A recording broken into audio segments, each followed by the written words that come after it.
Hello मेरे प्यारे बच्चों, स्वागत करता हूँ आपके इस यूट्यूब प्लेटफॉर्म शीतल ऑनलाइन क्लासेस पे।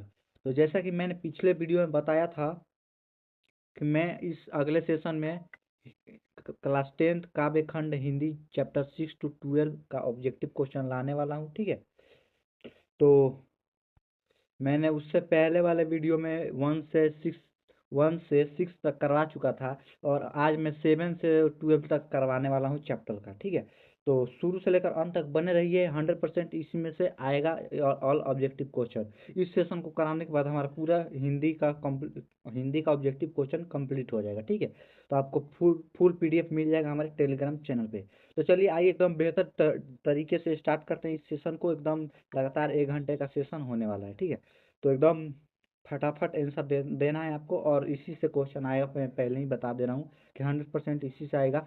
हर चैप्टर से मैंने 15 से 20 क्वेश्चन लिए हैं। ठीक है, और उसी में से आएगा, लिख कर ले लेना। ठीक है, तो चलिए आइए एकदम बेहतर तरीके से हम इस सेशन को स्टार्ट करते हैं तब।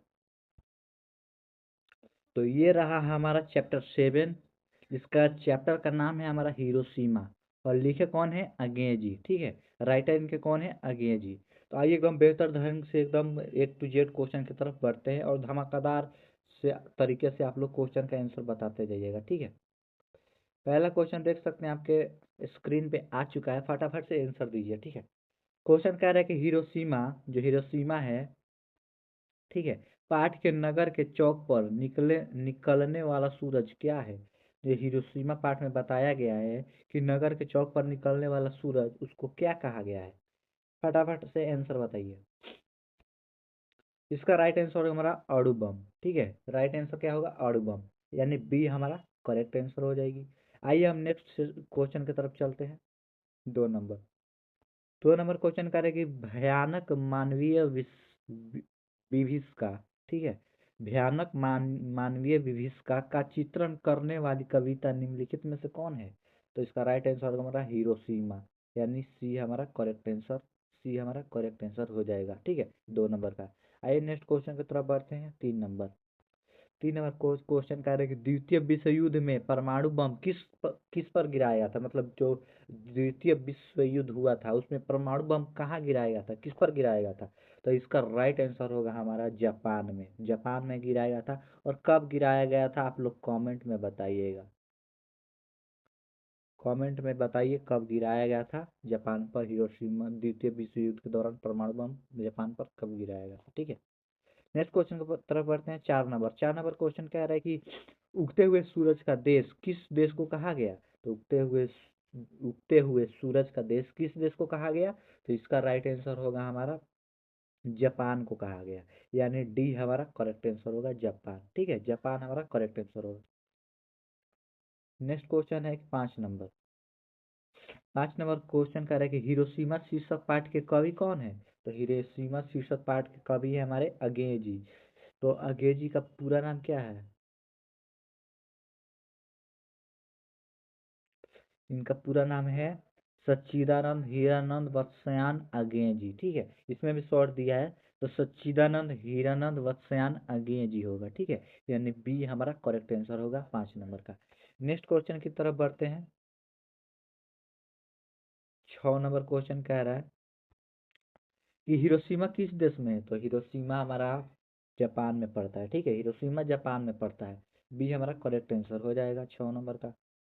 7 नंबर क्वेश्चन देखते हैं कि हिरोशिमा शीर्षक कविता के सूरज कहाँ निकला। हिरोशिमा शीर्षक पाठ के अनुसार कविता में सूरज कहाँ निकला। तो सूरज निकला था, मतलब किस दिशा में निकला था। तो इसका राइट आंसर होगा हमारा नगर के चौक पर। ठीक है, नगर के चौक पर निकला था, यानी बी हमारा करेक्ट आंसर हो जाएगा। नेक्स्ट क्वेश्चन देखते हैं। 8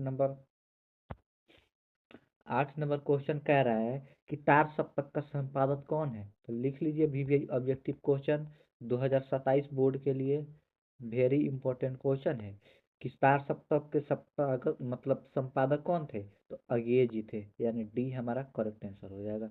नेक्स्ट क्वेश्चन देखते हैं। 9 नंबर के हिंदी कविता में प्रयोगवाद का सूत्रपात किसने किया था। मतलब कि हिंदी कविता में प्रयोगवाद का क्या बोलते हैं, सूत्रपात मतलब उसका उल्लेख बोल दीजिए एक तरफ से। कि उल्लेख किसने किया था, तो 9 नंबर का राइट आंसर होगा हमारा अज्ञेय जी, यानी डी हमारा करेक्ट आंसर होगा अज्ञेय जी, सच्चिदानंद हीरानंद वत्सयान अज्ञेय जी। ठीक है, नेक्स्ट क्वेश्चन है अज्ञेय का पूरा नाम क्या है, तो अज्ञेय जी का पूरा नाम है सच्चिदानंद हीरानंद वत्सयान अज्ञेय। ठीक है, सच्चिदानंद हीरानंद वत्सयान अज्ञेय, यानी डी हमारा करेक्ट आंसर हो जाएगी। नेक्स्ट देखते हैं 11 नंबर। 11 नंबर क्वेश्चन कर रहा है कि अज्ञेय जी का जन्म कब हुआ था, जो सच्चिदानंद हीरानंद वत्सयान अज्ञेय जी थे उनका जन्म कब हुआ था, तो उनका जन्म हुआ था 7 मार्च 1911 में हुआ था। कब हुआ था, 7 मार्च 1911 में हुआ था। सी हमारा करेक्ट आंसर हो जाएगी। नेक्स्ट क्वेश्चन की तरफ बढ़ते हैं 12 नंबर। 12 नंबर क्वेश्चन कर रहा है कि अज्ञेय किस काव्यधारा के कवि है, तो अज्ञेय जी जो थे वो किस काव्यधारा के कवि थे, तो वो थे प्रयोगवाद के कवि थे। क्या, प्रयोगवाद के कवि थे, यानी 12 का हमारा डी करेक्ट आंसर हो जाएगा। नेक्स्ट क्वेश्चन देखते हैं 13 नंबर। क्वेश्चन कर रहा है कि अज्ञेय को हिंदी के साथ साथ अन्य किस भाषा का ज्ञान था, मतलब अज्ञेय जी को हिंदी भाषा के साथ साथ और किस भाषा का ज्ञान था इनको, तो उनको हिंदी के अलावा और संस्कृत, अंग्रेजी और फारसी, इन तीनों भाषा का भी ज्ञान था, यानी डी हमारा करेक्ट आंसर हो जाएगा। 13 का हमारा डी करेक्ट आंसर हो जाएगा। नेक्स्ट क्वेश्चन की तरफ बढ़ते हैं 14 नंबर। 14 नंबर क्वेश्चन करें कि अज्ञेय को कौन सा पुरस्कार मिला था, अज्ञेय जी को कौन सा पुरस्कार मिला था, तो इनको मिला था साहित्य अकादमी, साहित्य अकादमी, ज्ञानपीठ और अंतर्राष्ट्रीय स्वर्णमाला, यानी डी हमारा करेक्ट आंसर हो जाएगा, सभी मिला था। ठीक है, ये तीनों इनको मिला था, डी हमारा करेक्ट आंसर हो जाएगा। नेक्स्ट क्वेश्चन बढ़ते हैं इस पार्ट का लास्ट क्वेश्चन कि अज्ञेय का निधन कब हुआ था। अज्ञेय जी का निधन कब हुआ था, तो इनका निधन हुआ था 4 अप्रैल 1987, सॉरी 4 अप्रैल 1987। सी हमारा करेक्ट आंसर हो जाएगा। तो इस चैप्टर में मैंने टोटल 15 ऑब्जेक्टिव क्वेश्चन कराएगा इस कराए हैं। ठीक है, और इसी में से ऑब्जेक्टिव क्वेश्चन आएगा, बाकी आपका 15 में से कितना सही हुआ आप लोग कमेंट में बताएं। हमारी आशा है कि 15 में से 15 आप लोग का सही होगा। चलिए नेक्स्ट चैप्टर की ओर चलते हैं। तो नेक्स्ट चैप्टर है हमारा चैप्टर 8। पाठ का नाम है एक वृक्ष की हत्या। पाठ का क्या नाम है, एक वृक्ष की हत्या। तो आइए हम इसका ऑब्जेक्टिव क्वेश्चन की तरफ चलते हैं। क्वेश्चन आपके स्क्रीन पे रहा कि एक वृक्ष की हत्या, एक वृक्ष की हत्या कविता में कवि किसे बचाने की बात करते हैं। इसमें जो कविता कवि जी है वो किसको बचाने की बात करते हैं, तो पहला का राइट आंसर क्या होगा हमारा, राइट आंसर होगा घर, शहर और देश, इन तीनों को बचाने की बात करते हैं, तो राइट आंसर हमारा डी हो जाएगा। एक का हमारा डी करेक्ट आंसर हो जाएगा। नेक्स्ट क्वेश्चन की तरफ बढ़ते हैं 2 नंबर। 2 नंबर क्वेश्चन कह रहा है कि एक वृक्ष की हत्या कविता में किसके बीच संवाद है, तो एक वृक्ष की हत्या ये जो पाठ है इसमें किसके किसके बीच संवाद है, तो इसका राइट आंसर होगा हमारा वृक्ष और कवि की। क्या होगा, वृक्ष और कवि की, यानी ए हमारा करेक्ट आंसर हो जाएगा 2 नंबर का। नेक्स्ट क्वेश्चन की तरफ बढ़ते हैं 3 नंबर। 3 नंबर क्वेश्चन कह रहा है कि कविता में पेड़ की डाल की तुलना किससे की गई है, तो कविता में पेड़ की डाल की तुलना किससे की गई है, इसका राइट आंसर होगा हमारा राइफल से, यानी राइफल से, बंदूक से, बी हमारा करेक्ट आंसर हो जाएगा। नेक्स्ट क्वेश्चन की तरफ बढ़ते हैं 4 नंबर। 4 नंबर क्वेश्चन कह रहा है कि एक वृक्ष की हत्या शीर्षक पाठ में दूर से कौन ललकारता है यानी पुकारता है, तो इसका राइट आंसर होगा हमारा वृक्ष रूपी चौकीदार, मतलब वृक्ष के समान खड़ा रहा हुआ चौकीदार, यानी डी हमारा करेक्ट आंसर हो जाएगा। चलिए नेक्स्ट क्वेश्चन की तरफ बढ़ते हैं 5 नंबर। 5 नंबर क्वेश्चन कह रहा है कि एक वृक्ष की हत्या कुंवर नारायण के किस संकलन से ली गई है, तो इसका राइट आंसर क्या होगा, इन दिनों से लिया गया। कब किससे लिया गया है, तो इन दिनों से लिया गया है, ये हमारा करेक्ट आंसर हो जाएगा 5 का। और आगे क्वेश्चन देखते हैं 6 नंबर। 6 नंबर क्वेश्चन कह रहे हैं कि धूप में, बारिश में और गर्मी में, सर्दी में हमेशा चौकन्न कौन रहता है, तो इसका राइट क्या आंसर होगा, इसका राइट आंसर होगा हमारा द्वार पर खड़ा बूढ़ा वृक्ष, यानी कि इस पाठ में यही कहा गया है कि एक वृक्ष है बहुत पुराना क्या बोलते हैं उसको, बरगद का वृक्ष है बहुत पुराना, उसी के बारे में इससे चर्चा किया गया है। ठीक है, तो इसका राइट आंसर सी हो जाएगा। आइए 7 नंबर क्वेश्चन देखते हैं। 7 नंबर क्वेश्चन कह रहा है कि कवि के आदेशों में कौन था, मतलब कवि के आदेशों में कौन था। तो इसका राइट आंसर क्या होगा, इसका राइट आंसर होगा हमारा एक जानी दुश्मन, यानी एक जानी दुश्मन, यानी ए हमारा करेक्ट आंसर हो जाएगी। नेक्स्ट क्वेश्चन की तरफ बढ़ते हैं। 8 नंबर, 8 नंबर क्वेश्चन कह रहा है कि एक वृक्ष की हत्या कविता में कवि मनुष्य को क्या हो जाने से बचाना चाहता है। तो इसका राइट आंसर क्या होगा, जंगल हो जाने से बचाता है, यानी डी हमारा करेक्ट आंसर हो जाएगी। नेक्स्ट क्वेश्चन की तरफ बढ़ते हैं। 9 नंबर, 9 नंबर का कुंवर नारायण का जन्म कहाँ हुआ था। तो कुंवर नारायण का जन्म कहाँ हुआ था, याद रखिए, ध्यान में रखिएगा, ये भी इम्पोर्टेंट क्वेश्चन है। तो इसका राइट आंसर होगा कुशीनगर, उत्तर प्रदेश में हुआ था। एक बात बताएं, ज्यादातर कवि और लेखक का जन्म उत्तर प्रदेश में ही हुआ है, ठीक है, यूपी में ही हुआ है। एक आध को देखिएगा तो अलग अलग होगा, लेकिन मैं बता दूं कि 100% में ना, 100% में 80% कवि का जो है, कवि और लेखक उत्तर प्रदेश के ही रहने वाले हैं। तो थोड़ा ध्यान रखिएगा, ठीक है। राइट आंसर क्या होगा, ए होगा कुशीनगर, उत्तर प्रदेश, ठीक है। 10 नंबर क्वेश्चन देखते हैं, कुंवर नारायण का जन्म कब हुआ था। तो कुंवर नारायण जी का जन्म हुआ था 19 सितंबर 1927 ईस्वी में, 19 सितंबर 1927 ईस्वी में, यानी ए हमारा करेक्ट आंसर हो जाएगा। नेक्स्ट क्वेश्चन की तरफ बढ़ते हैं। 11 नंबर, 11 नंबर क्वेश्चन करें कि कवि कुंवर नारायण ने बूढ़ा चौकीदार किसे कहा। तो कवि कुंवर नारायण ने बूढ़ा चौकीदार कहा वृक्ष को, सी हमारा करेक्ट आंसर हो जाएगी। नेक्स्ट क्वेश्चन है 12 नंबर, कि एक वृक्ष की हत्या कविता किससे जुड़ी हुई है। तो यह एक वृक्ष की हत्या, ये कविता जो है, यह पर्यावरण से जुड़ी हुई है, सी हमारा करेक्ट आंसर हो जाएगी। नेक्स्ट क्वेश्चन की तरफ बढ़ते हैं। 13 नंबर, 13 नंबर क्वेश्चन कह रहा है कि एक वृक्ष की हत्या कविता के रचनाकार कौन है। तो एक वृक्ष की हत्या कविता के रचनाकार हैं हमारे कुंवर नारायण जी। कौन है, कुंवर नारायण जी, यानी ए हमारा करेक्ट आंसर हो जाएगा। नेक्स्ट क्वेश्चन देखते हैं। 14 नंबर, 14 नंबर क्वेश्चन कर रहे कि कवि को हमेशा हमेशा घर के दरवाजे पर कौन तैनात मिलता था।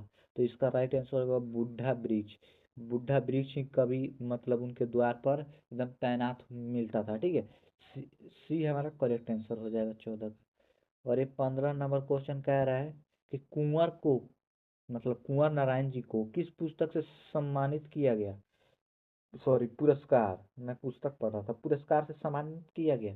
तो इसका राइट आंसर क्या होगा, इसका राइट आंसर होगा प्रेमचंद पुरस्कार और साहित्य अकादमी पुरस्कार, यानी ए और बी हमारा राइट आंसर हो जाएगा दोनों, यानी सी हमारा करेक्ट आंसर हो जाएगा। तो इस चैप्टर से मैंने टोटल 15 ऑब्जेक्टिव क्वेश्चन करवाया, आपका कितना सही हुआ कमेंट में ज़रूर बताइए। और इसी में से क्वेश्चन आएगा आएगा, इससे बाहर नहीं आएगा, मैं बार बार बोल रहा हूँ, इसी में से आएगा तो आएगा, इससे बाहर आ ही नहीं सकता, ठीक है। तो चलिए हम नेक्स्ट चैप्टर की तरफ चलते हैं। तो नेक्स्ट चैप्टर है हमारा 9, चैप्टर का नाम है हमारा हमारी नींद, चैप्टर का नाम है हमारी नींद, यानी हमारा नींद। तो चलिए हम इसके ऑब्जेक्टिव क्वेश्चन की तरफ बढ़ते हैं। फर्स्ट नंबर क्वेश्चन आपके स्क्रीन पे रहा। क्वेश्चन कह रहा है कि हमारी नींद किसकी रचना है, हमारी नींद जो चैप्टर है वो किसकी रचना है।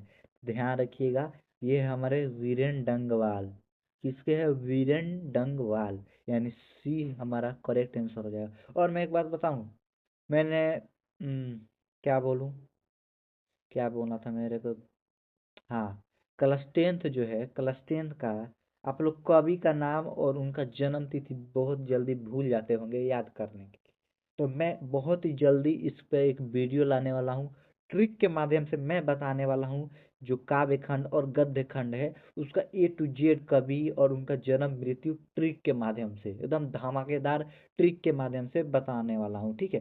तो उस वीडियो को मिस मत करिएगा और ध्यान से देखिएगा, A to Z उसमें एक्सप्लेन करके बताऊंगा, ठीक है। तो देखना मत भूलिएगा, उस वीडियो को बहुत ही जल्द ही लाने वाला हूँ, ये थोड़ा सा कंप्लीट हो जाए उसके बाद एक और सेशन लाऊंगा, उसमें आगे मैं बता रहा हूँ किस चीज़ का सेशन लाऊंगा, ठीक है। तो इसका राइट आंसर क्या होगा, हमारा सी राइट आंसर होगा। नेक्स्ट क्वेश्चन कह रहा है कि कवि के अनुसार धमाके धमाके से कहाँ देवी जागरण हुआ था। राइट आंसर होगा गरीब बस्तियों में, क्या होगा, गरीब बस्तियों में, डी हमारा करेक्ट आंसर हो जाएगा। नेक्स्ट क्वेश्चन की तरफ बढ़ते हैं। 3 नंबर क्वेश्चन कह रहा है कि हमारे दिन कविता में किसका जीवन क्रम पूरा हुआ, मतलब हमारे दिन जो कविता है उसमें किसका जीवन क्रम पूरा हुआ, मतलब उसका जीवन पूरा हो गया। तो इसका राइट आंसर क्या होगा, राइट आंसर होगा मक्खी का राइट आंसर होगा डी, हमारा करेक्ट आंसर होगा। नेक्स्ट क्वेश्चन देखते हैं 4 नंबर। 4 नंबर क्वेश्चन कह रहा है कि कवि वीरेन डंगवाल के अनुसार जीवन में महत्वपूर्ण क्या है। तो जीवन में महत्वपूर्ण क्या है, इसका राइट आंसर होगा हमारा संघर्ष। संघर्ष बहुत इंपॉर्टेंट है अभी भी। अगर आप थोड़ा सा भी अगर चाहते हैं कि हाँ हमारा 10th में मार्क्स अच्छा आए, तो प्लीज़ संघर्ष कीजिए। संघर्ष अगर अच्छा रहे, आपका मेहनत अच्छा रहे, तो मैं ज़रूर कहूँगा रंग आपको दिखाएगी। एग्जाम देकर और रिजल्ट आने के दिन आपको रंग दिखाएगी हमारी मेहनत कितना कामयाब हुआ, ठीक है। तो जी जान लगाकर मेहनत कीजिए। चलिए नेक्स्ट क्वेश्चन की तरफ बढ़ते हैं। वैसे तो मैं ज़्यादा मोटिवेशन नहीं देता हूँ, फिर भी कभी कभी कभार बोल देता हूँ, ठीक है। 5वां क्वेश्चन कह रहा है कि हमारी नींद कैसी कविता है। तो हमारी नींद जो कविता है वो समकालीन है, ये हमारा करेक्ट आंसर हो जाएगा। नेक्स्ट देखते हैं 6 नंबर। 6 नंबर क्वेश्चन कह रहा है कि वीरेंद्र डंगवाल के अनुसार हमारी नींद में भी क्या चलता रहता है। तो इसका राइट आंसर क्या होगा, इसका राइट आंसर होगा जीवन। जीवन नींद में भी चलता रहता है, ठीक है। डी हमारा करेक्ट आंसर हो जाएगा। नेक्स्ट देखते हैं 7 नंबर। 7 नंबर क्वेश्चन कह रहा है कि वीरेंद्र डंगवाल को किस काव्य संग्रह के लिए साहित्य अकादमी पुरस्कार मिला था। तो इनको दुष्कर्म के संस्था, ठीक है, दुष्चक्र के संस्था पर इनको क्या मिला था, साहित्य अकादमी पुरस्कार मिला था। ये हमारा करेक्ट आंसर हो जाएगा। नेक्स्ट है 8 नंबर। 8 नंबर क्वेश्चन कह रहा है कि नींद के दरमियान मतलब नींद के दरमियान कुछ इंच कौन बढ़ जाता है। तो इसका राइट आंसर होगा हमारा पेड़, यानी सी हमारा करेक्ट आंसर होगा। नेक्स्ट देखते हैं 9 नंबर। 9 नंबर क्वेश्चन कह रहा है कि किसने अपने कोमल सींगों से ढकेलना शुरू कर दिया। तो इसका राइट आंसर क्या होगा, इसका राइट आंसर होगा हमारा अंकुर ने। जब बीज निकलता है, आप लोग देखे होंगे कि अब अगर आप लोग किसान होंगे तो आपको पता ही होगा, अगर बीज बोते हैं तो 1-2 दिन के बाद वो धरती में से क्या उस मिट्टी को हटाकर अंकुरित होने लगता है। तो उसी का बात करते हैं कि कौन सा कोमल सींग हो, मतलब वो जो आप देखते होंगे बीज एकदम कोमल होता है, सींगों से ढकेलते हुए निकलता है, तो अंकुरन से, ठीक है। राइट आंसर सी हो जाएगा। 10 नंबर क्वेश्चन कह रहा है कि कवि के अनुसार मतलब इनकार करना न भूलने वाले कौन हैं। तो इसका राइट आंसर क्या होगा, इसका होगा हठ धर्मी लोग। क्या होगा, हठ धर्मी लोग। सी हमारा करेक्ट आंसर हो जाएगा। 11 नंबर क्वेश्चन कह रहा है कि हमारी नींद कविता में हठीला किसे कहा गया। तो हठीला कहा गया था जीवन को। डी हमारा करेक्ट आंसर हो जाएगा।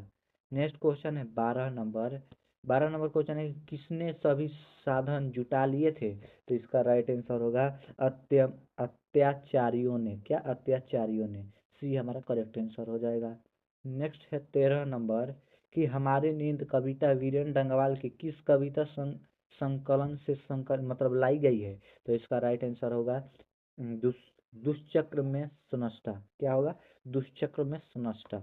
ये हमारा करेक्ट आंसर हो जाएगा 13 नंबर का।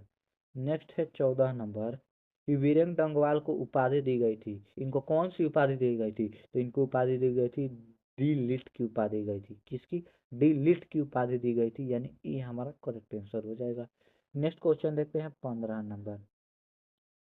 15 नंबर क्वेश्चन करेगा कि वीरेंद्र डंगवाल किस दैनिक पत्र के संपादकीय सलाहकार है। तो इसका राइट आंसर क्या होगा, इसका राइट आंसर होगा हमारा अमर उजाला। क्या होगा, अमर उजाला। नेक्स्ट देखते हैं 16 नंबर कि वीरेंद्र डंगवाल का जन्म स्थान कहाँ है। तो इनका जन्म स्थान है कीर्तिनगर, यानी कीर्तिनगर उत्तर प्रदेश। ये हमारा करेक्ट आंसर हो जाएगा। 17 नंबर देखते हैं। 17 नंबर क्वेश्चन करें कि हमारी नींद शीर्षक कविता के कवि किस विचारधारा के हैं। तो वो किस विचारधारा के हैं, तो वो जानवादी विचारधारा के हैं। ये हमारा करेक्ट आंसर हो जाएगा। नेक्स्ट क्वेश्चन देखते हैं 18 नंबर। 18 नंबर क्वेश्चन करें कि डंगवाल जी, मतलब डंगवाल जी ने कॉलेज कॉलेज में अध्ययन कब से प्रारंभ किया। तो इसका राइट आंसर होगा 1971 से। सी हमारा करेक्ट आंसर हो जाएगा। नेक्स्ट है 19 नंबर। 19 नंबर क्वेश्चन करें कि वीरेंद्र डंगवाल का जन्म कब हुआ था। तो इनका जन्म हुआ था 5 अगस्त 1947 में। ये हमारा करेक्ट आंसर है। थोड़ा सा जोश लाइए, थोड़ा सा, ज़्यादा नहीं, थोड़ा सा। 20 नंबर क्वेश्चन कह रहा है कि हम जब नींद में होते हैं तब किसका जीवन चक्र पूरा हो जाता है। तो इसका राइट आंसर होगा हमारा मक्खी का। किसका जन्म चक्र मतलब पूरा हो जाता है, तो मक्खी का। सी करेक्ट आंसर होगा। और इसी के साथ इस चैप्टर का हमारा 20 ऑब्जेक्टिव क्वेश्चन कंप्लीट रहा। आपका कितना करेक्ट आंसर मतलब दिए हैं, इस चैप्टर से कितने क्वेश्चन का करेक्ट आंसर दिए हैं, फटाफट से कमेंट में बताएं। तो चलिए हम चैप्टर अलग मतलब अगला चैप्टर देखते हैं। तो अगला चैप्टर का नाम है हमारा अक्षर ज्ञान, और ये हमारा चैप्टर 10 है। ठीक है, अक्षर ज्ञान चैप्टर का नाम है। चलिए हम इसके ऑब्जेक्टिव क्वेश्चन की तरफ बढ़ते हैं। क्वेश्चन कह रहा है कि अक्षर ज्ञान कविता किसकी रचना है। तो अक्षर ज्ञान जो कविता है वो अनामिका के द्वारा रचित है, यानी डी हमारा करेक्ट आंसर हो जाएगा। नेक्स्ट देखते हैं 2 नंबर। 2 नंबर क्वेश्चन कह रहा है कि अनामिका किस विषय में लेखन कार्य करती थी। जो अनामिका थी वो किस विषय में लेखन कार्य करती थी। तो इसका राइट आंसर क्या होगा, इसका राइट आंसर होगा हमारा डी, यानी हिंदी एवं अंग्रेजी दोनों। हिंदी एवं अंग्रेजी दोनों। ऐसे देख रहे हैं, एक चीज देखिए, यहाँ पे मैं ब्लू में जो ब्लू कलर है उसमें मैं येलो डाल रहा हूँ तो कैसा कलर बन जा रहा है, देख रहे हैं, रेड बन जा रहा है। और यही हम व्हाइट में कर रहे हैं तो देख लीजिए पिंक कलर है। ठीक है, ये पिंक कलर है, सॉरी ये येलो कलर है। और यही मैं जब ब्लू के साथ रिएक्शन करा रहा हूँ तो ये कैसा कलर बन जा रहा है, मिड रेड कलर बन जा रहा है। इसी को बोलते हैं जीवन का संघर्ष। अगर आप अकेले मेहनत करते हैं मतलब किसी और के साथ मेहनत कर रहे हैं तो वो भी सोचेगा क्या, कि ये तो मतलब अगर थोड़ा कम दिखावा करते हैं तो वो भी सोचेगा कि ये तो हमसे कम ही मेहनत कर रहा है, इससे आगे हम होंगे। अगर वहीं आप अगर अकेले मेहनत कर रहे हैं, अगर अकेले मेहनत कर रहे हैं, किसी को दिखा नहीं रहे हैं, तो एक दिन जरूर आपको सफलता मिलेगी। यही है जीवन की कहानी। ठीक है, आइए नेक्स्ट क्वेश्चन की तरफ बढ़ते हैं। 3 नंबर। 3 नंबर क्वेश्चन कह रहा है कि अक्षर ज्ञान कविता में किस मनोवैज्ञानिक का आधार दिया गया है। तो इसका राइट आंसर क्या होगा, इसका राइट आंसर होगा हमारा बाल मनोवैज्ञानिक। बी हमारा करेक्ट आंसर हो जाएगी। नेक्स्ट क्वेश्चन देखते हैं 4 नंबर। 4 नंबर की बच्चा कहाँ आकर थक थक मतलब थमक जाता है। तो इसका राइट आंसर क्या होगा, इसका राइट आंसर होगा हमारा अंगह पर, यानी जो बच्चा उसमें रहता है वो क ख ग घ आराम से बोलता है और अंगा पर आके वो अटक जाता है, यानी डी हमारा करेक्ट आंसर हो जाएगी। नेक्स्ट देखते हैं 5 नंबर कि कावित्री अनामिका के अनुसार चौखटे में क्या नहीं अटता। तो चौखटे में उनके अनुसार क्या नहीं अटता, तो गमला, यानी ए हमारा करेक्ट आंसर हो जाएगी। नेक्स्ट देखते हैं 6 नंबर। 6 नंबर क्वेश्चन कर रहे हैं कि कावित्री अनामिका के अनुसार क्या घड़े घड़े सा लुढ़क जाता है। तो इसका राइट आंसर क्या होगा, इसका राइट आंसर खरगोश।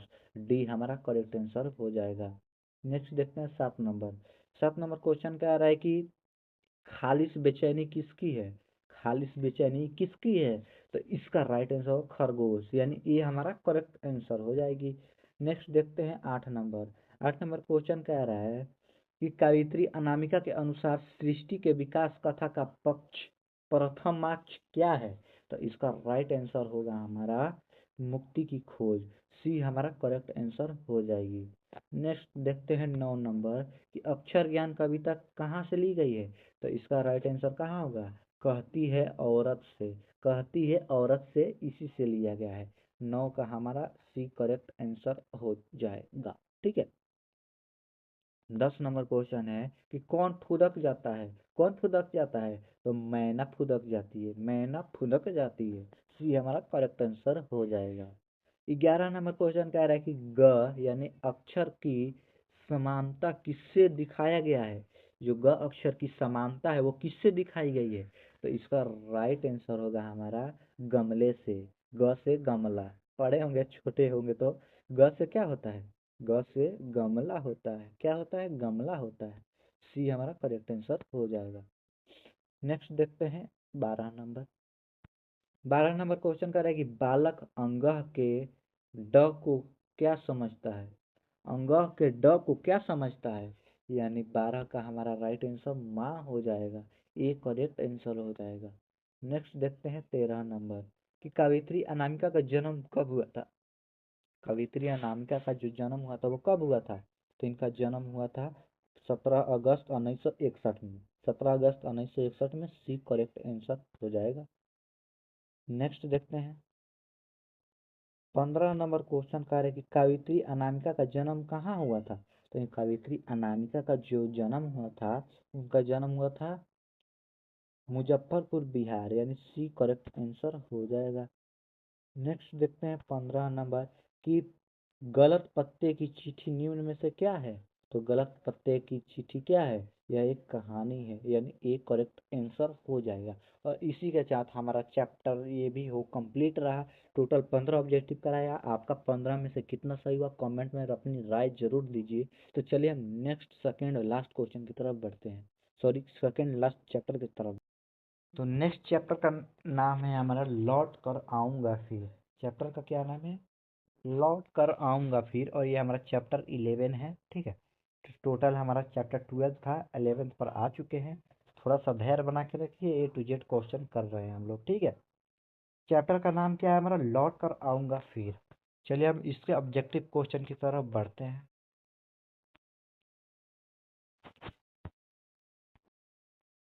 क्वेश्चन कह रहा है कि लौट कर आऊंगा फिर कविता के कवि कौन है।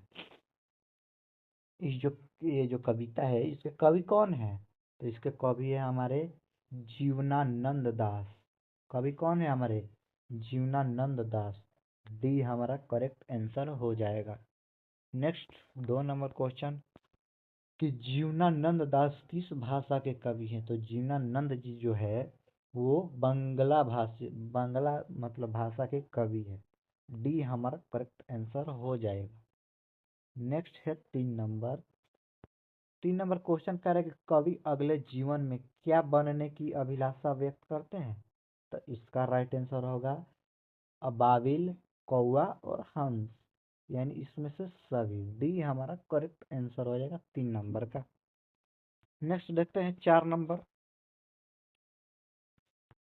4 नंबर क्वेश्चन कह रहे हैं कि गंध जहाँ होगी ही भरी घास की, किस कवि की पंक्ति है। तो इसका राइट आंसर होगा हमारा जीवनानंद दास की। क्या होगा, जीवनानंद दास। बी हमारा करेक्ट आंसर हो जाएगा। 5 नंबर क्वेश्चन कह रहा है कि लौट कर आऊंगा फिर कविता है, यह कविता क्या है। तो यह राष्ट्रीय चेतना देने वाली कविता है। ये हमारा करेक्ट आंसर हो जाएगा। नेक्स्ट क्वेश्चन है हमारा 6 नंबर कि लौट कर आऊंगा फिर कविता में उल्लू कहाँ बोलता है। तो जो उल्लू बोलता है वो कपास के पेड़ पर, कपास के पेड़ पर। बी हमारा करेक्ट आंसर हो जाएगा। नेक्स्ट है 7 नंबर। 7 नंबर क्वेश्चन कह रहा है कि कवि किसके आमंत्रण पर आने की बात करता है। जो कवि है वो किसके आमंत्रण पर आने की बात करता है। तो नदियों और मैदानों की आमंत्रण पर। सॉरी, सी हमारा करेक्ट आंसर हो जाएगी। नेक्स्ट देखते हैं 8 नंबर। 8 नंबर क्वेश्चन कह रहा है कि लौट कर आऊंगा फिर कविता में कवि कहाँ लौट कर आने की बात करते हैं। तो जो कवि जी थे वो बंगाल वापस लौट कर आने की बात कर रहे थे। बी हमारा करेक्ट आंसर हो जाएगा। नेक्स्ट है 9 नंबर कि जीवनानंद दास बंगला के किस काल के प्रमुख कवि है। तो जो जीवनानंद जी थे वो रविंद्र सॉरी रविंद्रोत्तर काल के जो कवि है वो सर्वश्रेष्ठ है, ठीक है। तो डी हमारा करेक्ट आंसर हो जाए।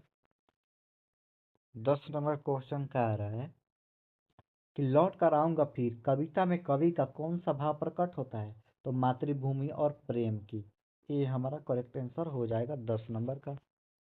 11 नंबर क्वेश्चन कह रहा है कि लौट कर आऊंगा फिर कि कविता में कवि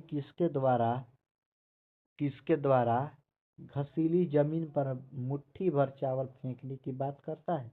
तो इसका राइट आंसर होगा हमारा बच्चे के द्वारा, ठीक है। ये हमारा करेक्ट आंसर हो जाएगा इस क्वेश्चन का। 12 नंबर क्वेश्चन कह रहा है कि वर्णलता, ठीक है, वनलता प्रेम किस कवि के श्रेष्ठ रचना है। जो वनलता प्रेम है वो किस कवि के द्वारा रचित है। तो इसका राइट आंसर क्या होगा, इसका राइट आंसर होगा हमारा जीवनानंद दास द्वारा, यानी बी हमारा करेक्ट आंसर हो जाएगा, ठीक है। नेक्स्ट क्वेश्चन देखते हैं 13 नंबर। 13 नंबर क्वेश्चन कह रहा है कि कवि जीवनानंद दास का जन्म कब हुआ था। जो कवि जीवनानंद दास जी थे उनका जन्म कब हुआ था। तो इनका जन्म हुआ था 1899 ईस्वी में, और कहाँ हुआ था आप लोग कमेंट में बताइएगा, ठीक है। सी हमारा करेक्ट आंसर हो जाएगा इस क्वेश्चन का। 14 नंबर क्वेश्चन का आ रहा है कि जीवनानंद दास है, जीवनानंद जी दास है, वो क्या है? तो इसका राइट आंसर हो, sorry, very very sorry, Jibanananda Das जो है वो इसमें से क्या मतलब कौन सा है? कथाकार है या नाटककार है या उपन्यासकार है या साहित्यकार है, क्या है? 14 का राइट आंसर क्या होगा? साहित्यकार होगा। डी हमारा करेक्ट आंसर हो जाएगा। और इस चैप्टर का लास्ट क्वेश्चन है कि जिसमें इनमें से कौन सी रचना जीवनानंद दास की नहीं है? तो इनमें से कौन सी रचना जीवनानंद दास की रचना नहीं है?